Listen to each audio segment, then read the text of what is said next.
Guérit TV Monde, le leader des Web TV au Bénin. Mesdames, Messieurs, bonsoir. Bienvenue à cette nouvelle édition du soir sur Guérit TV Monde. Voici les titres. La célébration de la 5e édition des retrouvailles de l'association amicale Hirondelle, c'était ce samedi à Segbouré. Le point de la cérémonie est à suivre dans ce journal. Après l'appel de Goho, le mouvement Les Témoins d'Olivier Boko lance bientôt un autre appel depuis la capitale du Bénin, Porto Novo. L'événement est prévu pour le samedi 9 août 2023. Précision à suivre dans ce journal. Et face au maintien de la suppression des subventions sur les prix du carburant opéré par le président Bola Tinubu, des syndicats menacent d'aller en grève. Vous en saurez davantage sur cette actualité dans la page interne de cette édition. C'était là les titres, le développement, le voici.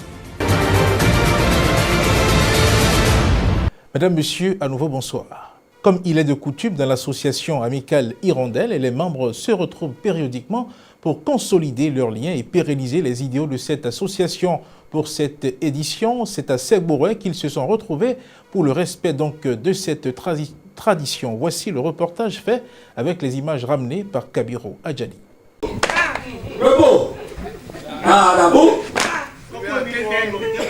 Attention pour les couleurs. La nostalgie des moments passés sur les bancs à l'école ne s'oublie jamais. Et quoi de plus récréatif que de s'en rappeler en présence de ceux avec qui on a partagé ces moments d'apprentissage. Nos années collège, tel est donc le contenu donné à la 5e édition des retrouvailles des membres de l'association amicale Hirondelle qui réunit des anciens élèves du collège Notre-Dame des Apôtres de Cotonou. Donc il s'agit pour nous de nous mettre en situation de classe et de revivre ces bons moments que nous avions vécus tout ensemble quand on était au collège. Vous y êtes? Dictée. L'instituteur. Après l'exercice de la dictée, des séquences de classe ont été dédiées aux cours d'anglais, de mathématiques et de philosophie. La sagesse, la première définition, dit que ça vient de Dieu. Oui, dans la croyance chrétienne, il est sage, c'est Dieu qui l'accorde. Je vais introduire le cours sur les équations. Donc, les équations à une inconnue ou à deux inconnues ou à 10 inconnus. I said that today I am aware, I know that you. Chacun a pu retrouver ses marques à travers cette remontée dans le passé scolaire. La fin des classes a été marquée par cette parade de mode. Allez-y, allez-y. Allez-y. Ensemble on est fort, seul ensemble on y parviendra. À l'occasion de cette 5e édition de leur retrouvailles, les membres de l'association qui se sont évertués à donner vie à cette devise et ont aidé l'association à atteindre ses objectifs ont été distingués. Environ une dizaine, ils savent que cette distinction est un appel à plus d'engagement pour le rayonnement de l'amicale. Nous allons maintenir le cap pour ce que l'association s'est déjà fait, c'est-à-dire soutenir les membres éplorés ou en difficulté, aller au secours des couches vulnérables, les orphelins, les femmes démunies et nos frères qui sont dans une situation de détresse psychologique. Et maintenant, essayer d'aller plus loin, réviser les tests de l'association et essayer de créer des diasporas dans les pays où se retrouvent les anciens élèves de Notre-Dame des Apôtres.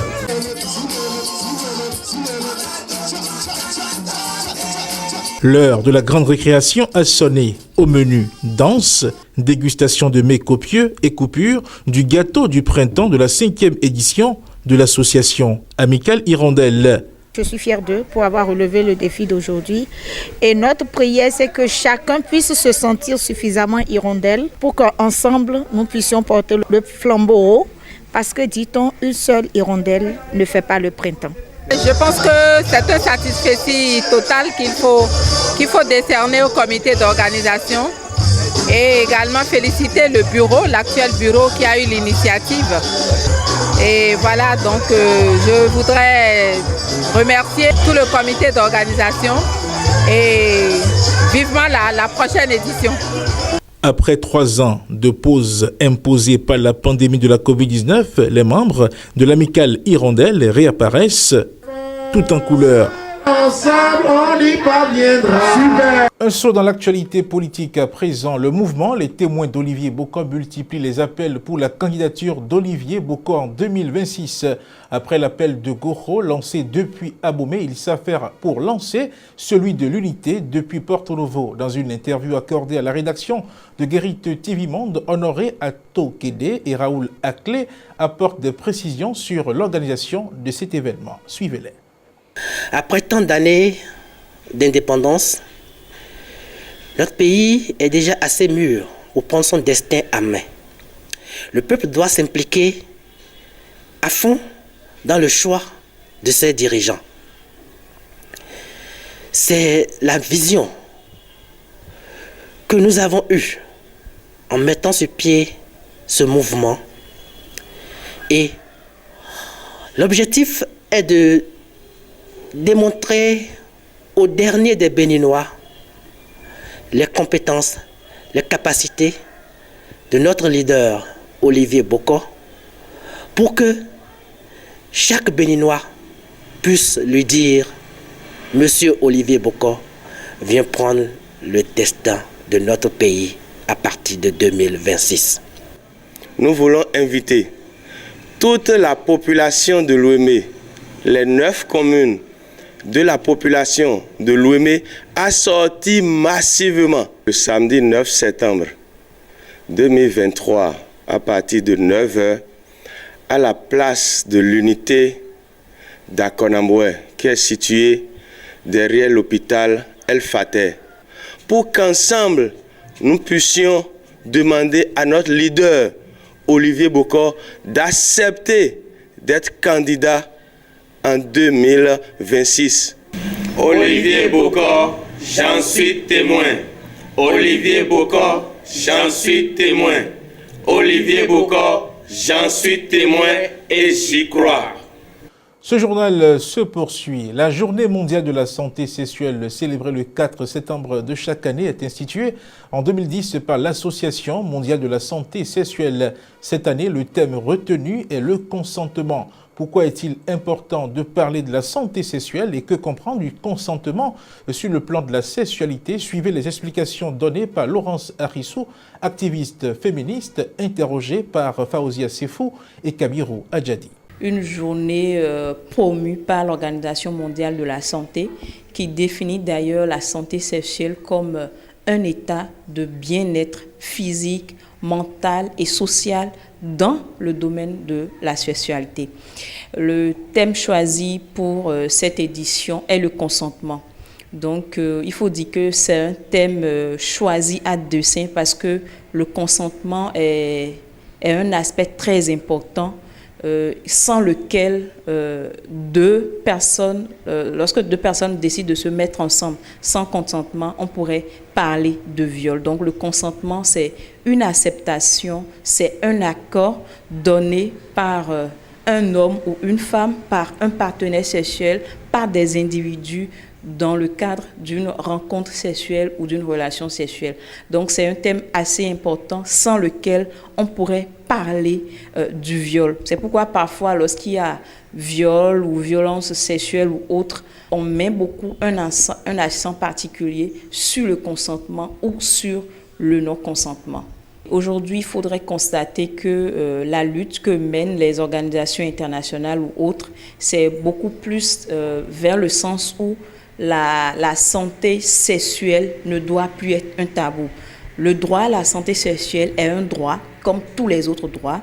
Et je peux même dire que c'est un droit humain, puisque lorsque nous parlons de sexe, nous parlons quand même des droits de l'homme, puisque nous parlons des droits sexuels. Donc, il faudrait que l'on travaille à voir le droit sexuel comme un droit humain, comme un droit de l'homme, ou comme également un droit de la femme.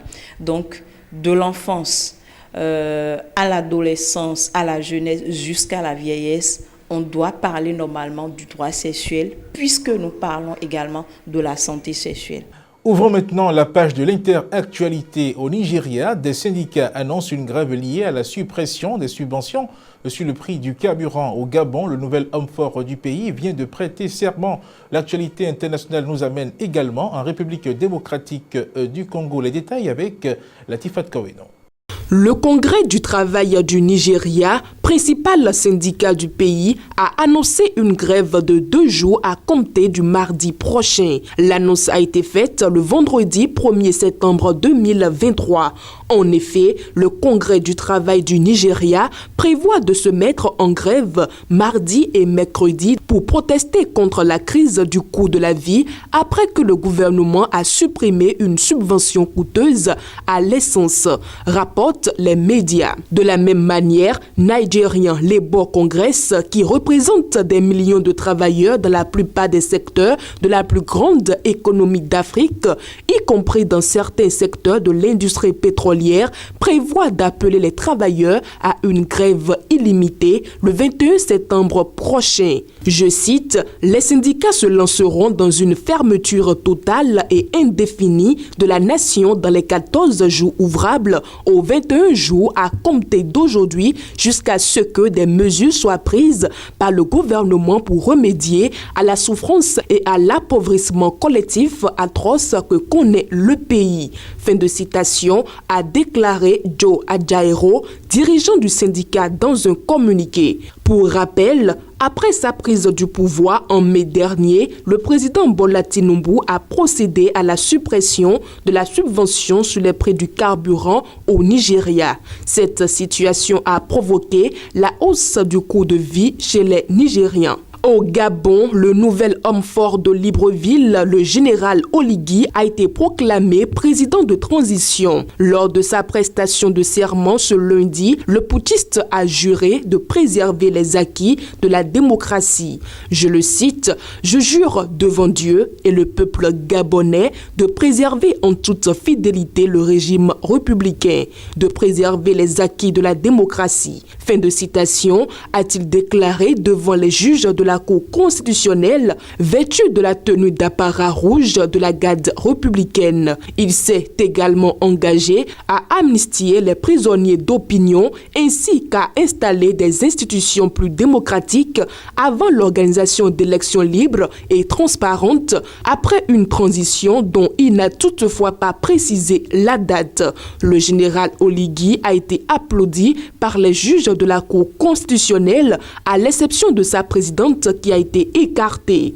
De nombreux militaires et fonctionnaires de l'État étaient également présents à la cérémonie. Alors qu'une frange de l'opposition exhorte le général Oligui à céder le pouvoir, de nombreux Gabonais semblent lui avoir accordé leur confiance avec l'espoir que ce nouveau président de transition puisse mettre fin pour de bon au règne de la famille Bongo qui a duré plus de 5 décennies. En République démocratique du Congo, pour finir, des responsables militaires ont été arrêtés après la répression d'une manifestation qui a fait une 50aine de morts le mercredi dernier à Goma.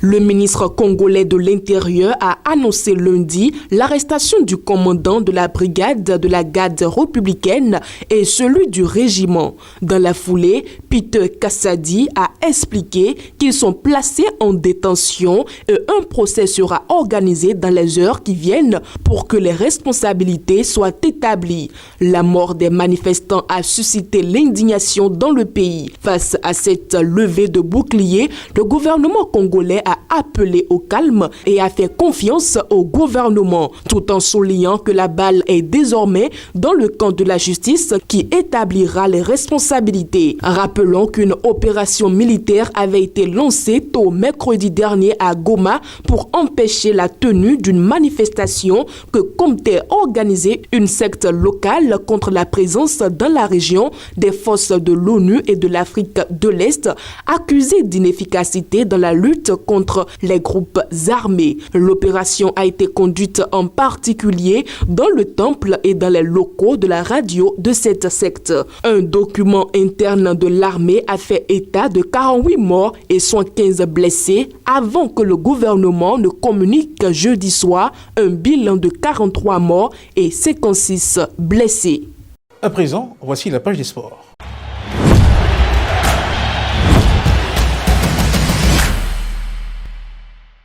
Pour le match Bénin-Mozambique, Tossin Ayegun, l'attaquant de Lorient FC, ne sera pas aligné. La raison vous est donnée dans la page des sports de ce journal. Elle est signée Evelyne Dossou.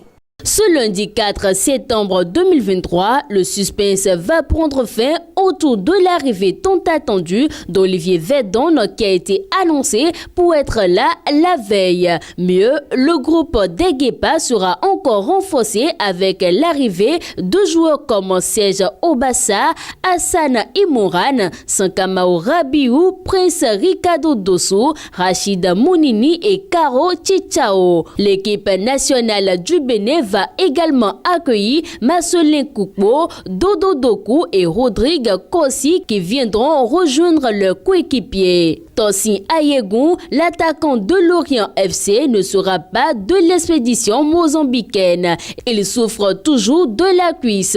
Il a adressé un courrier officiel au médecin d'Egepa. Un effectif de 25 joueurs se rendra alors à Maputo, selon le sélectionneur Guénot Roche. Ghislain Aoudo de Dadje FC restera donc avec le groupe.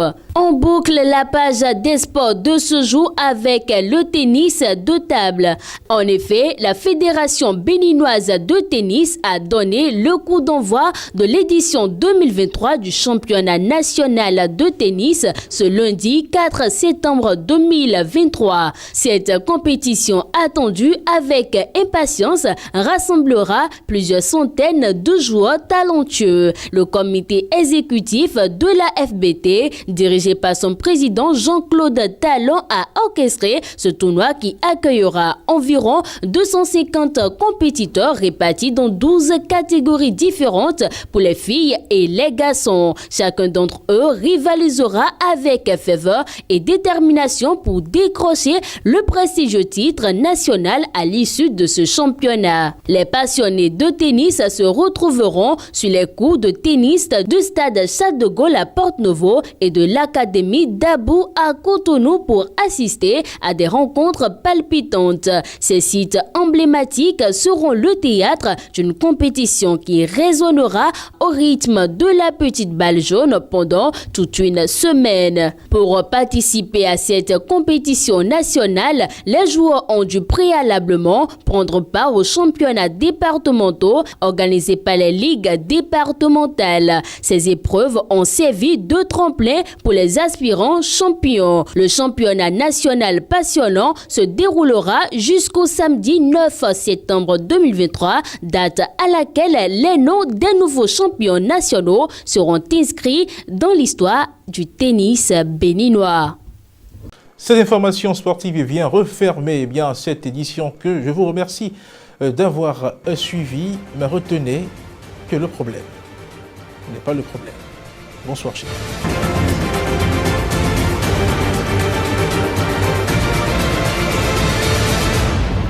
Guérit TV Monde, le leader des Web TV au Bénin.